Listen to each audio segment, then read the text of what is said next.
or soft removed with the 9.2 nerfs, gets a bit tricky, so you can't afford to absorb any bans. What that does mean is they give up any other priority AD carry picks for Teddy. AD carry bans could come out from Griffin, because right now it's flex solo laner and bot lane champions who are going to be targeted when it comes to SKT. The jungle pool could get tighter, and I feel like right now Clid is saying, no, you are going to be on Aatrox. We could ban more junglers and basically pigeonhole you onto that jungle Aatrox. And at the moment on SKT side, it's looking like a last pick for Khan on the top side of the map. Already we had the Riven hover. Khan was a fantastic Riven player back in the day, but you need a lot of confidence to pick that in competitive play, as Varus is going to hit the bench, like you say, attacking Teddy's champion pool. Blind pick AD carries are starting to fall down tiers. I guess Saya would probably be the strongest laning AD carry remaining. Ash feels decent fantastic choice here with as Tom well with Kench. Tahm Kench, yeah. Gen.G, of course, poisoning my mind a little bit as far as Ashe, Tahm Kench, blind pick ability. 3 champions here, pretty strong against an Ashe, though. Yep. Scion threat, the Braum with the ability to just pop the Unbreakable and trivialize the Ashe Arrow power. Zac blind ban, very interesting. Just expecting a tank jungler to join what seems like a tanky crew. And now, if you see a Sejuani Zac ban, kind of feel like SKT is predicting something like a Sivir to go along with this team comp, even though it's not really in the effective pool of Viper. And when are we going to see an awesome dude as well? I mean, both of these teams can do it. Teddy was actually one of our good Vladimir bottom lane players, and Viper can go into it. That looks feels like a Vladimir time. This feels like a Victor bot lane as well. It's not likely that Khan's going to be taking that based on the availability of AD carries here for Teddy. In theory, they could hold it and flex it. I actually think this is a real flex rather than Teddy saying, no, I'm going Victor bottom. Some teams, like if Ghost is locking this in, I'm with you. That's true, yeah. But because of what's going on here, I think SKT are hedging their bets. They're ready for a Vladimir. I think they're very aware that Vladimir into Victor bottom lane could be a matchup. But it's going to be the Kai'Sa, so it's going to be more of just the standard tier list AD carries, not the Sivir we might have predicted, but still has great synergy with all the hard CC that's been locked in by Griffin.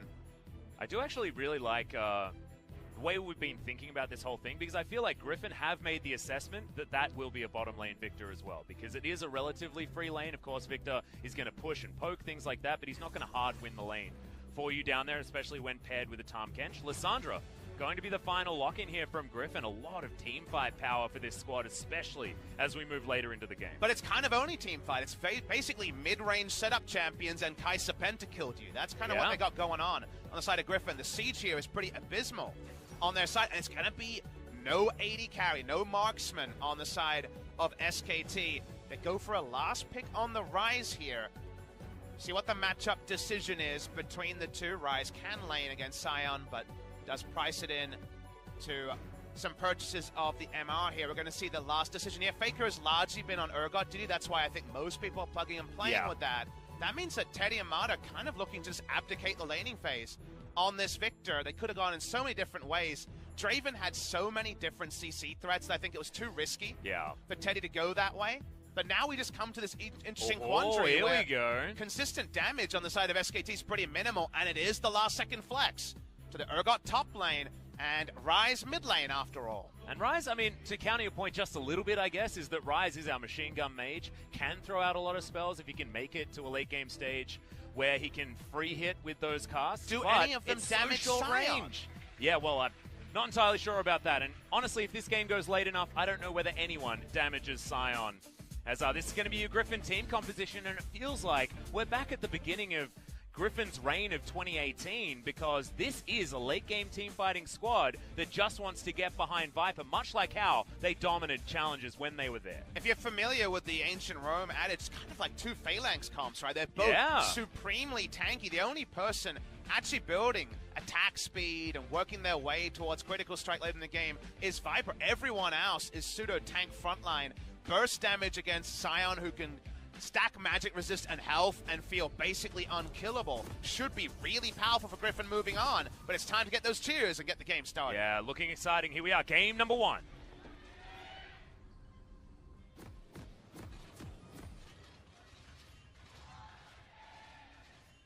Does feel a little bit, from what I can hear in my ears, Papa Smithy, that we are on the Griffin side of LoL Park. SKT faithful on the opposite side as Griffin facing off against SKT. Game number 1. A lot of priority going into the picks on the side of Griffin. Tarzan back on the Aatrox jungle that was so formidable the last time he was allowed to play it. Hasn't been allowed back on this pick for a long time. So what do SKT have? Because again, we see no marksman champion. You worry about late game team fights, and that's founded. I think there are some issues there, but they have priority in lanes and an Olaf running around. And right now we know that you rush Redemption first on Olaf, and it's very hard to out-skirmish you in an early game meta where you can get 6,000 gold leads pretty bloodlessly by stacking turret plates. It might take a bit of time. Maybe you need that first item on the Victor. But there's definitely some breakpoints early where Griffin will do well to wave the white flag a bit. And if SKT can recreate some of their really smart early warding, which, again, hasn't been there every game. There hasn't been that consistency from the SKT Dream Team.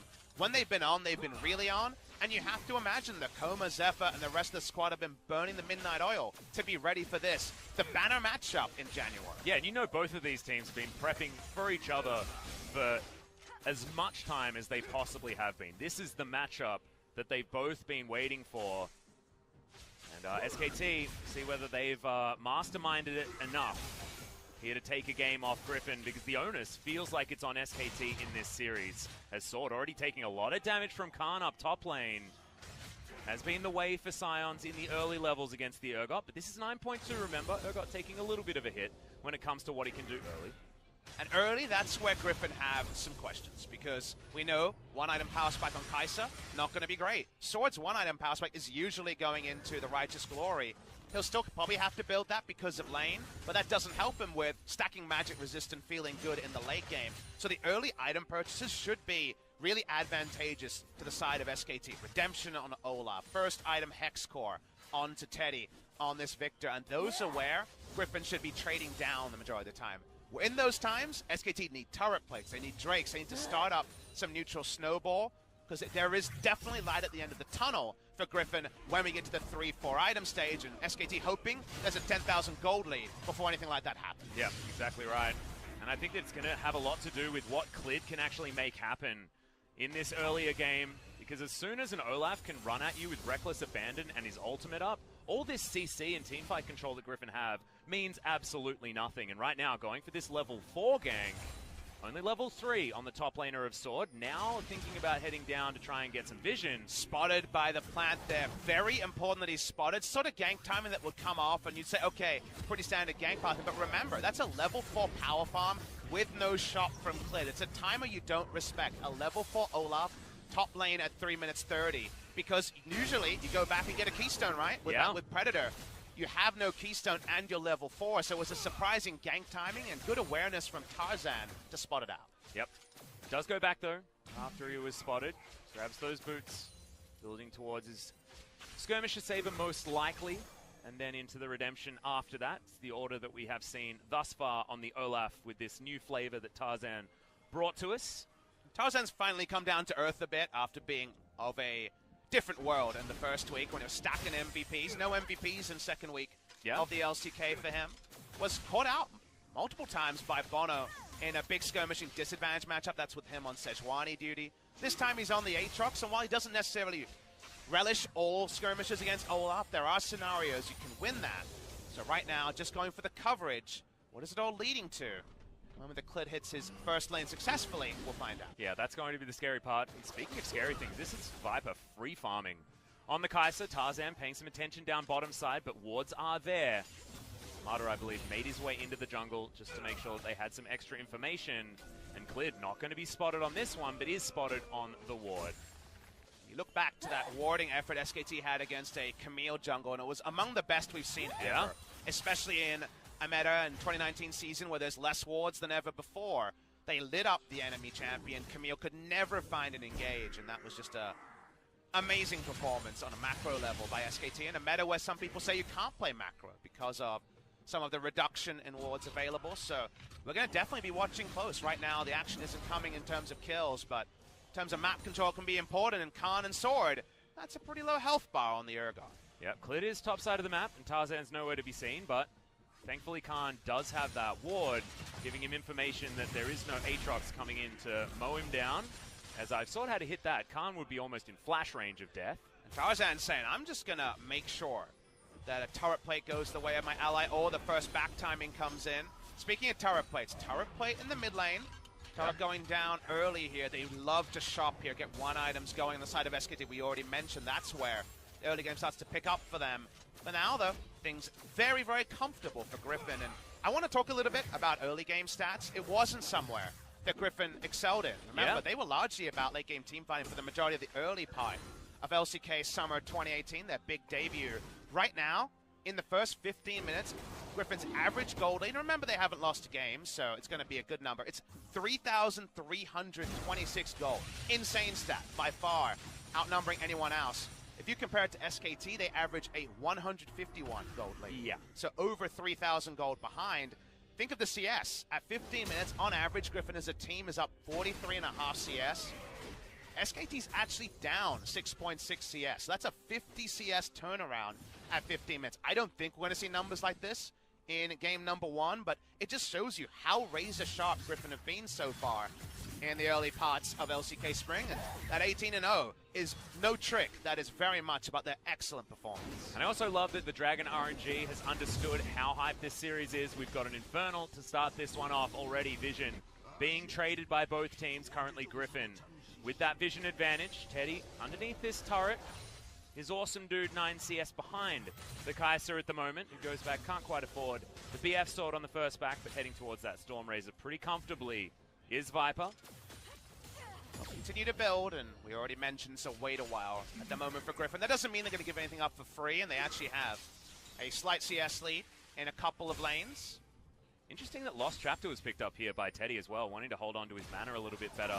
Doesn't have that Hex Core upgrade just yet. Actually is relevant to talk about Victor items more and more. In bad lanes, we see the Hex Cloak sometimes skipped over for a while to try to build battle stats, maybe a Negatron Cloak in a Mage versus Mage top lane matchup. So, like you say, he's not going to trim the waves as auto-quick, but he's not going to be running short on mana, so you still have some good mana and wave manipulation options if you don't have to worry about your mana bar and can use it for harass and wave clear basically off cooldown. Yeah, well, I mean, that's what he can do with the Lost Chapter. That's the option that he's given. Is Death Ray going to go wide just there? But we saw already Viper's health bar was halved.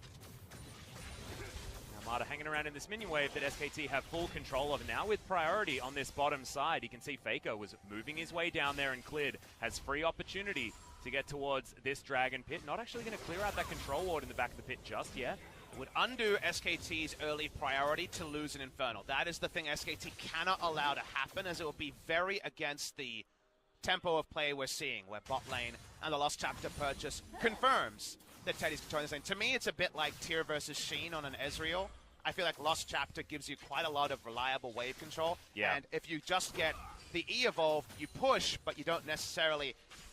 can't always push on command at every moment unless you can go back TP and refill your mana. So it's a bit more reliable a way to just always be chipping away at either the minion wave or the enemy health bar, compared to just going for the no-think death ray that most people would do. Yeah, exactly. And you want to get to those two evolutions as quickly as possible. I think perfect Hex Score is still a little bit of a luxury to get to in the earlier stage of the game, as Tarzan, yeah, well, I mean, he's not going to have any mana problems anymore, Pup Smithy. Yeah, that is a whoopsie. Not the best look, and it will mean that Ryze with blue buff should have some good pushing options onto Lissandra, even with many Ryze nerfs over time. That blue buff not going to be worn by Faker just yet. Yeah, they're going to be coming in the next little while. Hopefully taking a little bit longer to get there, as Faker does have a control ward down here. Low mana bar here for Chovy as Tarzan jumps on over. Faker chose the wrong time to go aggressive, as the cleanse is relatively late, but in goes Clid now to save his mid laner, and is going to be able to do so. Just the cleanse. Faker holds onto his flash. Played close enough that it's only a single summoner. So very steadfast there from Faker, famous for never using his summoner spells unless he has to in the past. Needed to be steadfast, can't afford to lose summoners, but do notice has gone Sorcerer's Shoes because he has the cleanse. Now with cleanse on cooldown, could be taken down. A sword needs to go for a quick drift out of lane.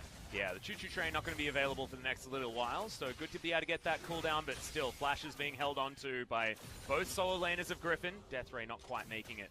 Over to Viper there, who's holding onto his health bar nicely down bottom side and continues to have a big CS advantage. You can see another 5 are going to be crashing into this turret that he's going to be able to pick up, and continue having a pretty dominant lead as far as farm in a matchup that he shouldn't necessarily be able to. Observers showed this one, Atlas, but no points in W till level 8 seems to be Teddy's decision for this lane, and I think it's actually skilling towards the items you're building. He's only going for harassment options, which are, I'm either going to death ray the minion and the enemy champions, or just the enemy champions, and I'm always going to be queuing off cooldown because I need to actually keep using what Lost Chapter gives me. So I actually like there, just going for that little bit of extra oomph on the queue.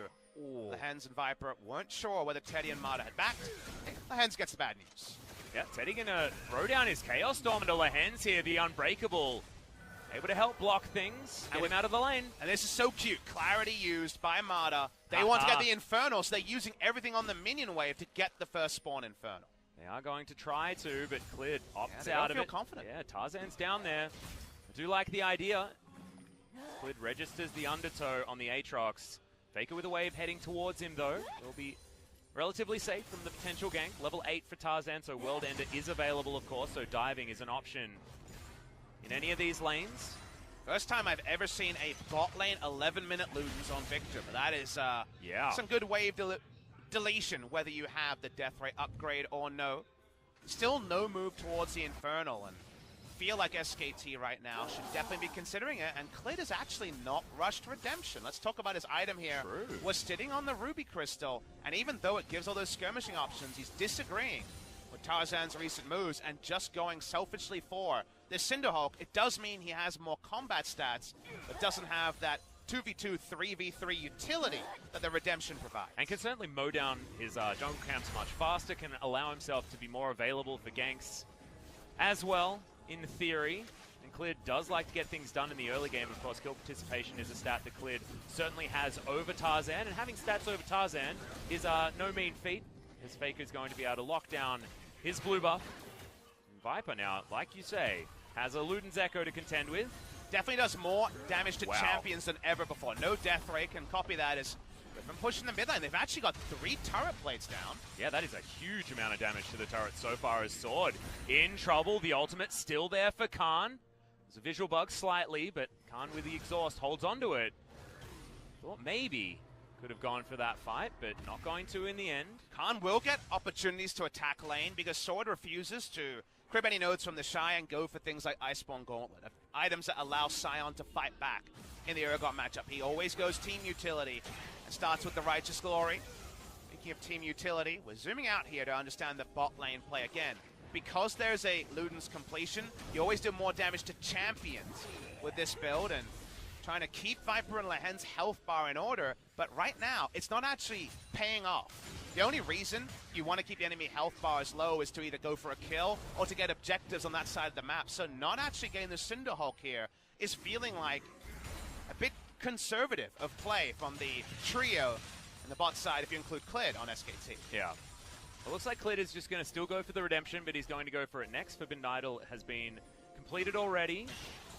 Because Teddy's Qs are really hurting. Yep. Q&E, both going to be hurting against champions. Damn. Cinderhulk, to me, over Redemption, only really works for sure in turret dive scenarios because of the extra health. Like has to Realm Warp, a very short hop to mid lane, just to keep up this turret. Chovey's been able to have great priority in this lane. And Faker not fighting back in terms of immediate stats. He's also going for a bit of a wait-and-see approach, working on the Saris, which is not an abnormal choice, but does mean he has precious little magic resist on a gank. Yeah. Not grabbing the Catalyst first is an interesting one, as the exhaust used onto Sword. Cycling the flash is Khan. Still has that teleport available, wanting to make sure that he could get down for any plays, even if Sword was absent from the lane.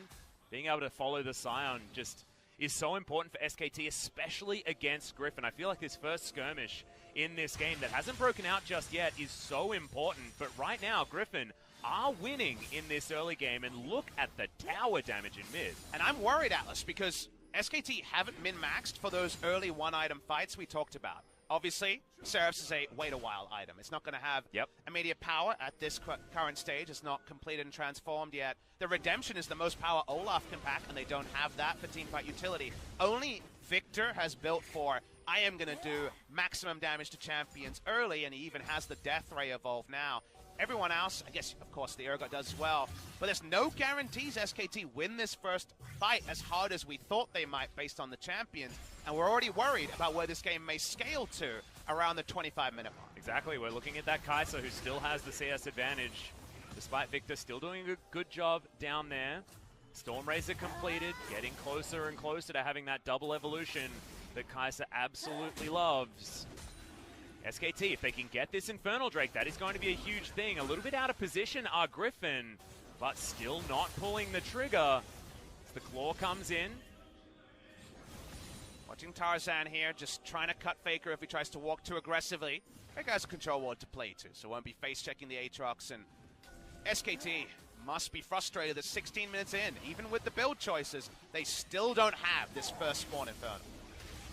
Well, Faker is going to snare up Chovy for a moment. That Rune Prison allowing him to get some damage down as Khan and Sword continue to fight.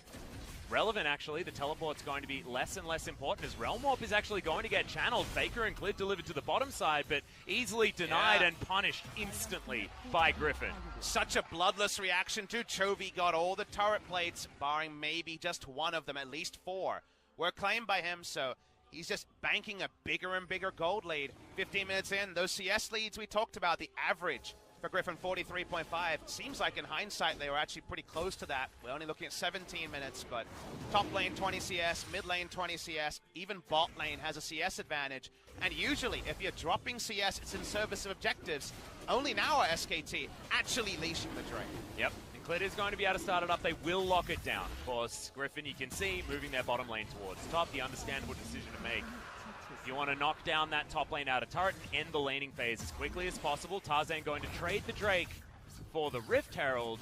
Give Griffin a little bit more early control over this map. And I can completely understand why they'd want to do that. Taking fights in the late game isn't going to be as much of a worry based on the champions they have, so giving up a scaling Drake might be a decision that you're okay with. And also, they give up the scaling Drake, yes, which is what we expected based on the champ lineup. But at 17 minutes, that's the part we didn't expect. They waited until they got a trade of Rift Herald. It could have been way earlier than that, given how the lane went. So I think Griffin come out like bandits with this. I thought they get everything they want in the early game, and they're supremely confident both in innately their 5 players team fighting in the late game. We know that's one of the strengths of Griffin, but also the champion lineup they have here. So I need to watch and inspect where SKT actually start to ratchet up this game, because maybe they're just trusting in their excellence and execution as the game goes on, which to me seems stacked in the deck of Griffin. Yeah, exactly. And it is represented here in the CS numbers. 17 ahead is Chovy on the Lissandra.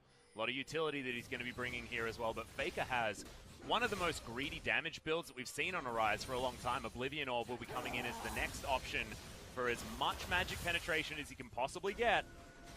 See whether it's going to work once that item is actually completed. If you out-rotate with Tahm Kench and Realm Warp, the magic resist isn't done, it will work. But a very smart deep ward you see there. Yeah, Tarzan already not aware of that one, that gives that extra information. Those are wards you put down against Abyssal Voyage, because that's area that is so often unexplored that if you're the Tahm Kench player, you almost never respect being spotted on a Abyssal Voyage from that range. So good advice for solo queue supports out there.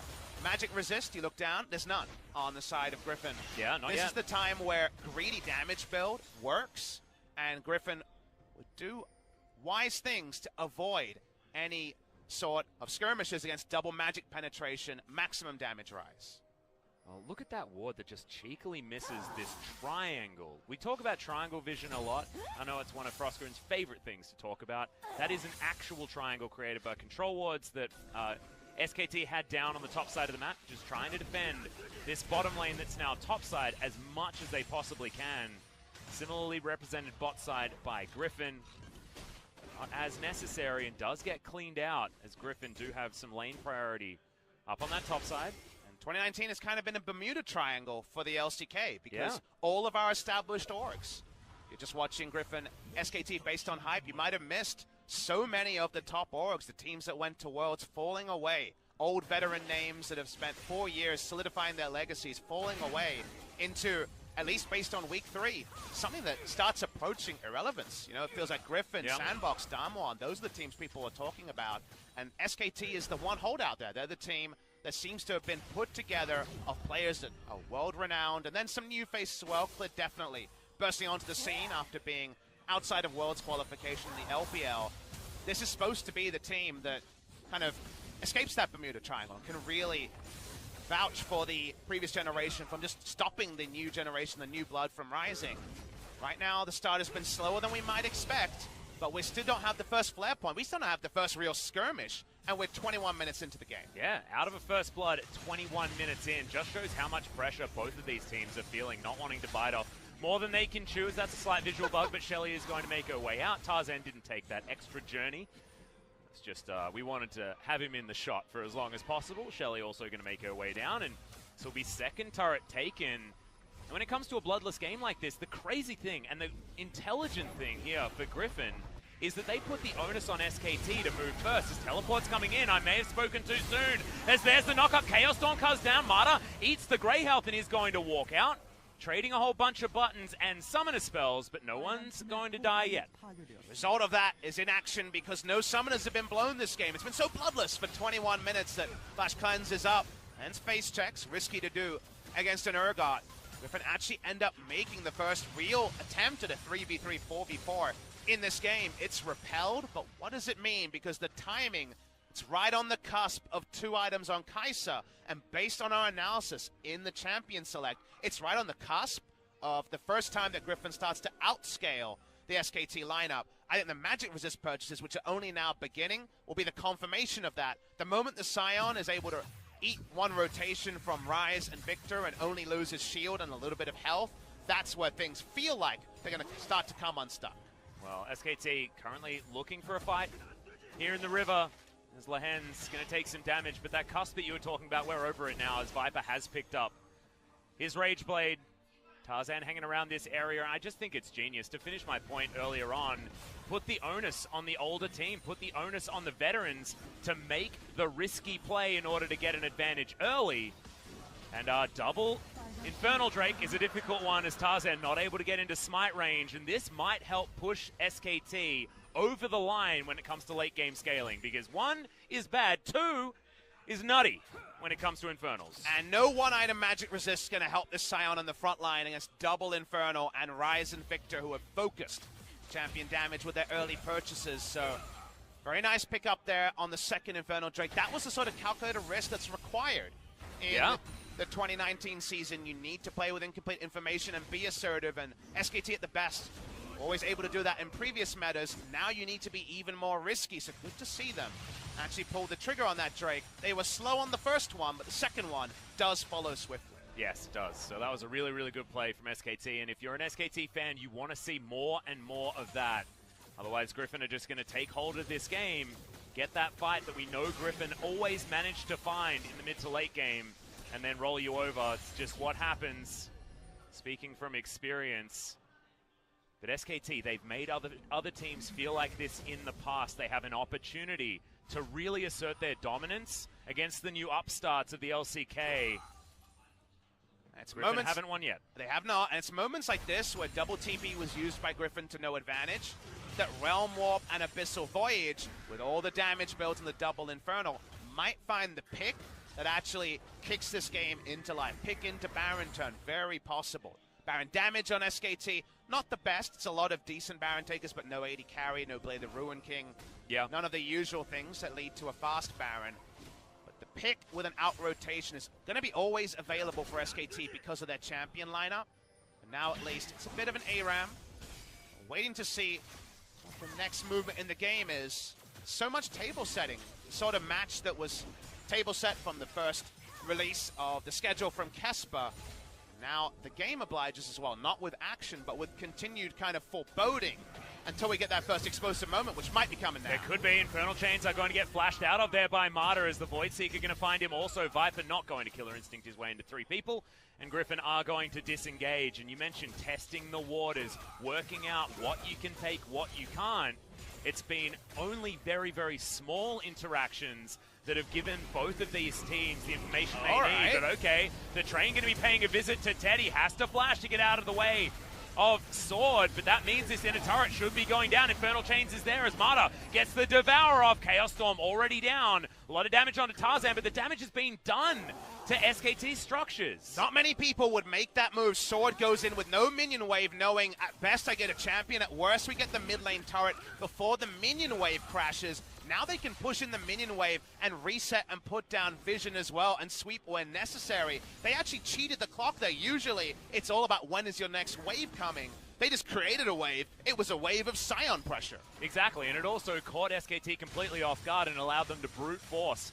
That inner turret couldn't make their way in and got a flash from Teddy as well. Also, Mata, with his flash down, means that this Victor is going to be very, very difficult to protect in an upcoming fight, if we are going to see one. Sword and Khan facing off like they have been this entire series. Banshee's Veil done for Faker in the mid lane. Catching up on that farm as well, only 6 behind Chovy now, who'd stretched that lead quite a little bit further as Faker's going to meet that minion wave towards the top side. This tower going to remain for just a little bit longer. It just feels like SKT are on a timer, and you know, having been around the LCK and Korean League of Legends for so long, saying that SKT is on a timer still feels like a weird thing to say, Papa. It just feels like we took our vocabulary about 2015, 2016 SKT, even 2017 SKT, and now just say the same things about Griffin. Yeah. That's kind of a very weird thing for us long-term veterans of the LCK to consider, but something that I think everyone who's been watching the games can definitely understand. And a lot of those skirmishing advantages earlier eroded. You know, the redemption's never been used as far as I can tell in this game, but not in a relevant skirmish by the Olaf.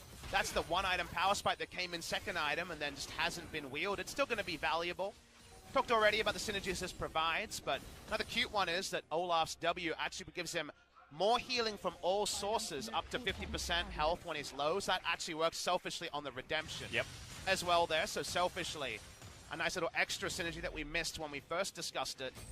Khan walks up, just trying to be annoying against his old off-the-rift friend in Sword. He's got that first magic resist item. Warmog's probably comes next, and then the unkillable times start to rain from the Scion.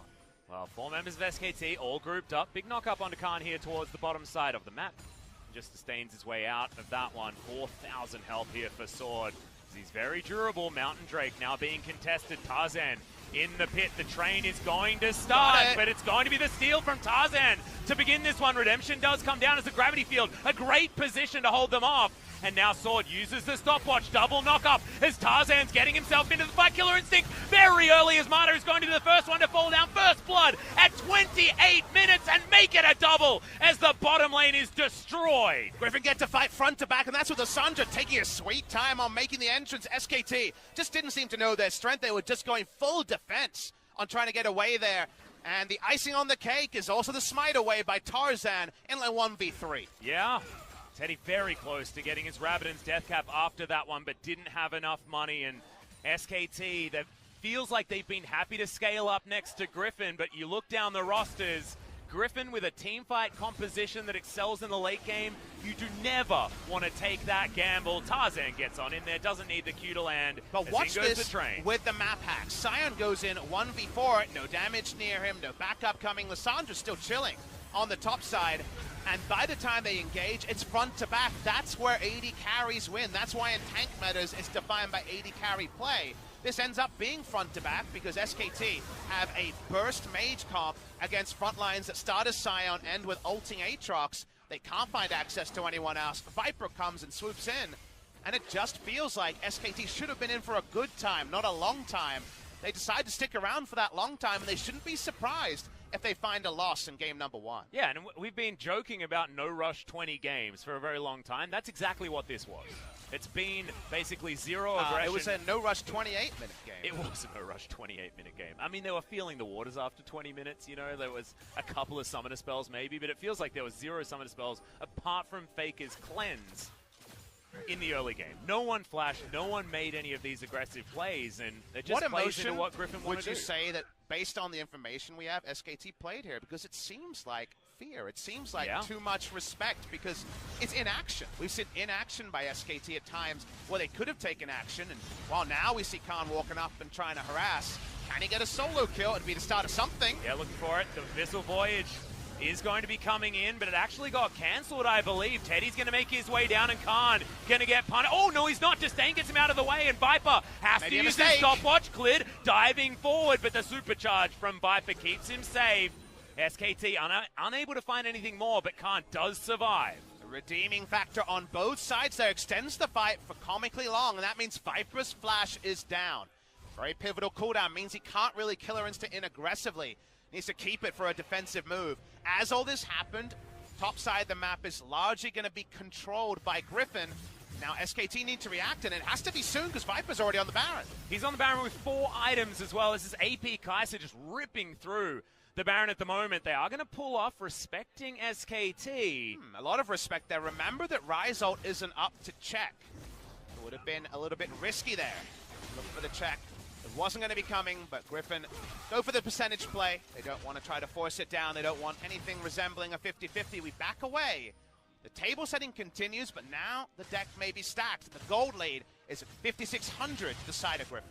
And it's the Kai'Sa of the LPL special. The AP Kai'Sa coming in for Viper. Zhonya's Hourglass just completed after the Nashor's Tooth, so he does a hell of a lot of damage and can burst you extraordinarily hard with the Void Seeker if it is going to land. I feel like this is the build that scales ridiculously well into the later stages of the game, just given the fact that you get so much flat AP from the Rabadons if he goes for it as his 6th item. There's been a lot of nerfs, so I feel like you can't mindlessly go AP Kai'Sa anymore, but this is a very mindful game to go AP Kai'Sa. AP Kai'Sa weaker in its construction because you're sitting on things like Stinger that don't feel so good as a 3rd item, and you still go for a bit of AD for the transformations you can get. This is triple transformation build here. Attack speed, AD, and AP. So triple evolution, more greedy, but they had so much ramp-up time. Why not go for the greedier build? Also, you really need the plasmas to be stacked by your teammates to get the same amount of damage because the amount of flat damage on the first few with the ratio going down is lower. Well, Sion has just the most CC, Aatrox, Lissandra, Braum. There's so much hard crowd control that literally the setup is reliable from your teammates. You don't even need to be there with the Hurricane autos, but the finishing going to be ultra reliable from the AP Kai'Sa. Yeah, just insane. And it might be the Banshee's Veil and Zhonya's option here for Viper to make sure that this burst damage composition can't just delete him off the map.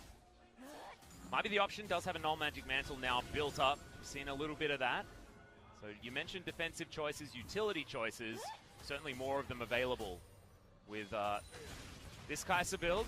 Sword, gonna start up the train, Redemption going to come in, but this time it's on the side of Griffin. Khan immediately extraordinarily too low, and right in the back line, he's gonna be the first one to go down, the 3rd kill of the game, going to Viper. Can he get more Killer Instinct? Says yes, as that's 4 kills for Viper and 4 kills in this game. They knew that Khan had no way out. They take him down in the front line, and then SKT, we already know the deck is stacked against them in a front-to-back team fight. Kai'Sa took her time, didn't have flash, so couldn't go in early with a killer. It's only the double kill. The Penta has not come in a 2nd time on the Kai'Sa, but how about an Infernal Drake to make those AP values go way up? Yep, he's going to be able to pick that one up very easily, evening out the Drake count, mounting an Infernal over to Griffin.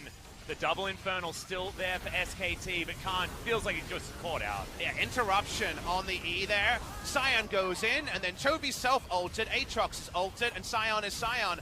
That you can't fight front to back. This is what was sacrificed, not going for additional ranged AD carry. And then from here, it's all about the ducks being in the row and waiting to see how many are going to fall on SKT. It's only 2. It's only the front line. An Infernal off the back, and no light at the end of the tunnel, as far as we can see for SKT. Exactly. Teddy did a lot of damage, but wasn't enough because Griffin all fighting as a unit, and Sword, you mentioned the amount of CC that he had. He got a 4-man knock-up with his Q. After landing his ultimate pretty perfectly as far as Sion placement, that is exactly what you want in these team fights, and you can see the 4-0-0 is the scoreline for Viper. And my disappointment in the draft is I feel like you need to try to test Griffin by taking something away. It ended up being the Olaf, which is a nice pick so far that we've seen recently, but Sword is 5-0 Sion, 2-0 Urgot, and had a pretty unconvincing game on Victor where he self-counterpicked himself Victor into Jace, and then it kind of went better than expected. That's really all we can say for them. Yes, Sword played Jace in the Kesper Cup. That was a while ago, and who knows what he's playing in scrims. Yes, there's a chance that he steps up on another pick and it doesn't work, but at least go for something that feels scientific, that feels testable. Doesn't feel like SKT are testing too much, and right now haven't played to their own win conditions and seem to be hitting and hoping in this late game. And I feel like they almost got scared in the draft there as well, because at the very last pick there was an option as Sword. May need to run away from this one. Teleport going to come in here from Griffin, and Viper comes down to pick up the delivered kill. That bait was pretty damn good from Griffin, but this is going to be the answer. SKT realm warping onto the Baron. They've got a lot of damage available with Teddy and Faker in this pit. Tarzan going to try and make it a 50-50. As in goes Sword, going to get another decent knock-up. 50-50 going to be won by Clit. SKT take down the Baron, but the Infernal Chains land on everyone. Tarzan has the World Ender. The CC is landing beautifully from Griffin, and Tarzan's going to continue the fight. Teddy soloed out by the jungler of Griffin, and Faker looking to get finished off. Viper desperately wants a supercharger back, doesn't need it, as the Acathian Rain going to pick up the 7th kill, then the 8th. Going down for Sword. Griffin are steamrolling SKT. Griffin able to buy enough time for the damage, starts to do the damage, not even with Viper really there for the majority of it. SKT make the right move. That's what you have to do when people are sent bot lane with no teleport. But their Baron speed's going to be slow because they don't have a Baron damager. They don't have an 80 carry. They make the best decision they can at 36 minutes, but the first 36 let them down, Atlas, and that means they will lose game number 1. They're going to. Khan and Mata are alive, but this push is going to continue. Viper has so much DPS. That Devour is not going to do anything as Mata going to go down. It'll be a double as Viper will be able to get the next kill as well. Nexus turrets have been deleted, and the Nexus will follow 9-0. A shellacking if ever I've seen one, and Griffin remain the most dominant team in Korea, at least